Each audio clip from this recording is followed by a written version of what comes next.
السلام علیکم ورحمۃ اللہ وبرکاتہ ومغفرتہ۔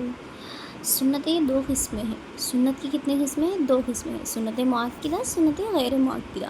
سنت مؤکدہ کسے کہتے ہیں؟ ایسا فعل، مطلب ایسا کام جسے نبی صلی اللہ علیہ وسلم یا صحابہ رضی اللہ عنہم نے ہمیشہ کیا، بلا عذر کبھی نہیں چھوڑا، وہ مطلب کبھی ضرورت نہیں ہو، کبھی نہیں چھوڑتے وہ بلا عذر کے، ان کے بلا عذر، اس کو بلا عذر جان بوجھ کر چھوڑنے والا ملامت کا مستحق اور گنہگار ہوگا۔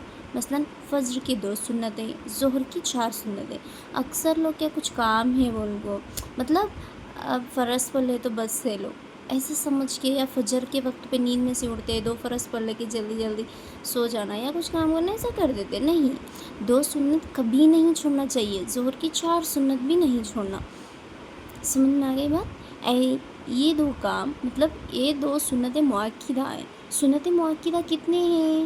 12 ہیں۔ کیا کیا ہیں؟ فجر کی 2، ظہر کی 4، مغرب کے 2، عشاء کے 2، تو کتنے ہو گئے ماں بہنوں؟ 12۔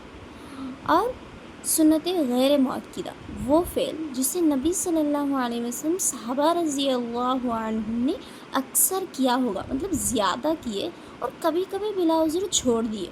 مثلا عصر کی 4 اور عشاء کی 4 پہلی سنتیں، عشاء کی 4 رکعت، پہلے عشاء کی 4 رکعت سنت نماز پڑھتے ہیں وہ نماز شروع کر دینا وہ، اور عصر کی 4 سنتیں۔ 8 سنتیں غیر مؤکدہ، 12 سنت مؤکدہ۔ 12 سنت مؤکدہ کبھی بھی کسی حال پر بھی نہیں چھوڑنا چاہیے۔ اگر سفر پہ جانا ہے، بہت جلد کام پر ہے تو تب وہ بلا عذر چھوڑ دے، لیکن اکثر کیا ہے، اکثر پڑھتے ہیں عصر کی 4 اور عشاء کی 4، کبھی کبھار چھوڑتے ہیں۔ کون؟ نبی صلی اللہ علیہ وسلم، صحابہ رضی اللہ عنہ۔ ہم بھی ایسے ہی کرنا ہے۔ سنت مؤکدہ کو ہم پابندی کے ساتھ پڑھنا، اور اس کو چھوڑنے سے کیا ہے، گنہگار ہو جاتا ہے۔ اور سنت غیر مؤکدہ کو ہم جتنا ہو سکتا ہے، اگر وقت نکال کو پڑھنا ہے تو پڑھ سکتے ہیں، نہیں تو کوئی بات نہیں ہے۔ اب مستحب وہ عمل ہے جس کو نبی صلی اللہ علیہ وسلم یا صحابہ رضی اللہ عنہم نے کبھی کیا ہو اور کبھی چھوڑ دیا ہو، اس کو کرنے سے ثواب ملتا ہے، نہ کرنے سے گناہ نہیں۔ مثلا کیا ہے وہ؟ نفل نمازیں۔ سمجھ میں آ گئی بات؟ پڑھنے سے ثواب ہے لیکن گناہ نہیں ہے چھوڑ دیے تو۔ سمجھ میں آ گئی؟ اور حرام وہ فعل ہے جس کے ممانعت دلیل قطعی سے ثابت ہو، اور اس کو بلا عذر کرنے والا گنہگار ہوگا، اور اس کو حلال سمجھنے والا کافر ہوگا۔ مثلا شراب پینا، جھوٹ بولنا وغیرہ۔ دیکھو ماں بہنوں، ہمارے نبی صلی اللہ علیہ وسلم نے کیا فرمارے؟ میری امت ہر گناہ کر سکتے لیکن 2 گناہ کبھی نہیں کر سکتے، ایک دھوکہ دینا، دوسرا جھوٹ بولنا۔ لیکن اللہ تعالیٰ ہم سب کو، میں یہ نہیں کہہ رہی ہوں کہ ہم جھوٹے ہیں، بلکہ میں یہ کہہ رہی ہوں کہ ہم سے ہو جاتا ہے، انسان ہے نا، انسان سے غلطی ہو جاتی ہے، لیکن ہم کم سے کم، ہمارے نبی نے کتنا اچھا بولے تھے ہمارے بارے میں کہ میری امت 2 کام ہرگز نہیں کرتے ہیں۔ من غش فلیس منا، نبی صلی اللہ علیہ وسلم حدیث میں کیا فرما رہے؟ حضرت ابو ہریرہ رضی اللہ عنہ سے روایت ہے، نبی کا ارشاد کیا ہے؟ من غش فلیس منا، جو دھوکہ دے وہ ہم میں سے نہیں ہے۔ ابو ہریرہ رضی اللہ عنہ سے روایت، نبی کا ارشاد ہے۔ اس لیے دھوکہ، میری امت 2 کام کبھی نہیں کر سکتے ہیں، ایک دھوکہ دینا، دوسرا جھوٹ بولنا۔ اس لیے اللہ تعالیٰ ہم سب کو جھوٹ سے بچا دے۔ اور جھوٹ بولنا، شراب پینا، یہ تو حرام ہے۔ اب اس کو جو حلال سمجھے گا وہ کافر ہے، کیونکہ حرام تو اللہ تعالیٰ کر دیے، اب اس کو کرنے والا گنہگار، اور اس کو حلال سمجھ کر، مطلب ہمیشہ کیا ہے کر سکتے، چھوٹے موٹا ہے نا، شراب پینا تو ہم روزانہ پیتے، کبھی کبھار کرتے ہیں، یا وہ عادت ہو گیا ہم کو، اب ہم کیا کر سکتے ہیں۔ اب جھوٹ بولنا، اب ہمیشہ انسان سچ تو نہیں بول سکتا، جھوٹ بولنا ہی پڑے گا، کیا ہوگا ایک مرتبہ جھوٹ بولنے سے، ایسا سمجھتے، ڈھیل لے لیتے اپن، لیکن نہیں، جس کام کو اللہ تعالیٰ حرام کرے تھے وہ کام کو ہم نہیں کرنا، کرنے والا کیا ہے، گنہگار ہے، اور اس کو حلال سمجھ کر کرنے والا کیا ہے، کافر ہے۔ ہم تو مسلمان ہیں، ہم اللہ اور رسول کے حکموں پر چلنا چاہیے۔ انشاءاللہ اللہ تعالیٰ ہم سب کو حرام کمائی سے اور حرام کام سے محفوظ فرما، آمین۔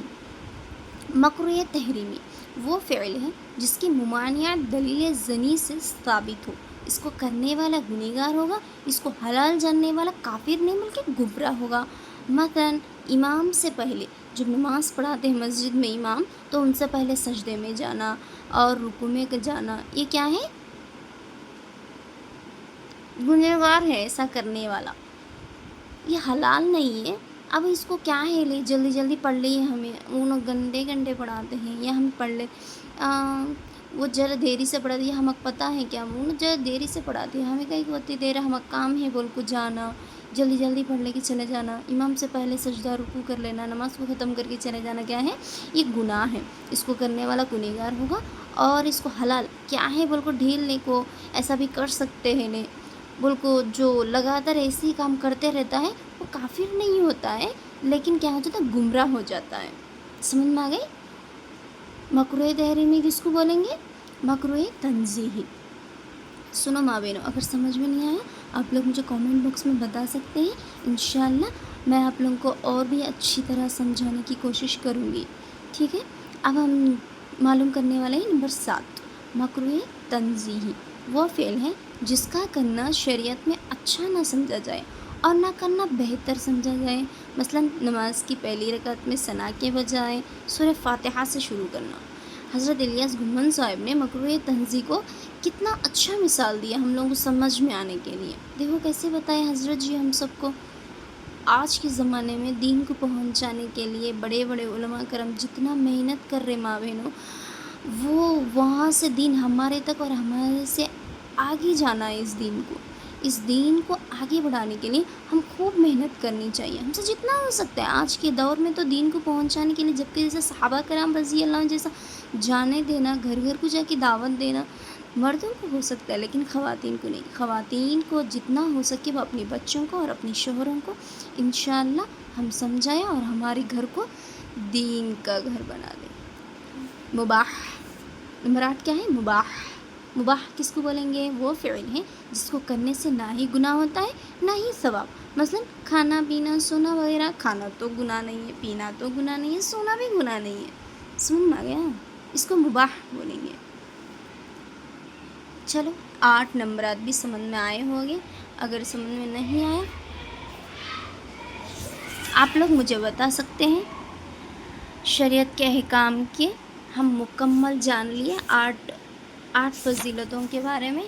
اگر سمجھ میں نہیں آیا تو جس کو جو سمجھ میں نہیں آیا مجھے کامنٹ باکس میں بتا دینا، انشاءاللہ میں آپ لوگوں کو اچھی طرح سے سمجھانے کی کوشش کروں گی۔ میری چینل کو سبسکرائب کریں، لائک ماریں، بیل آئیکن پر کلک کریں۔ کل ہم معلوم کرنے والے ہیں مسنون دعا۔ خدا حافظ، دعا میں یاد رکھو انشاءاللہ اللہ تعالیٰ ہم سب کو ایسے ہی دین کے بارے میں فکر کر کے اور دین کی کام کرنے کی توفیق دے، آمین، اور ہم اچھے سے عمل بھی کرنا چاہیے۔ السلام علیکم۔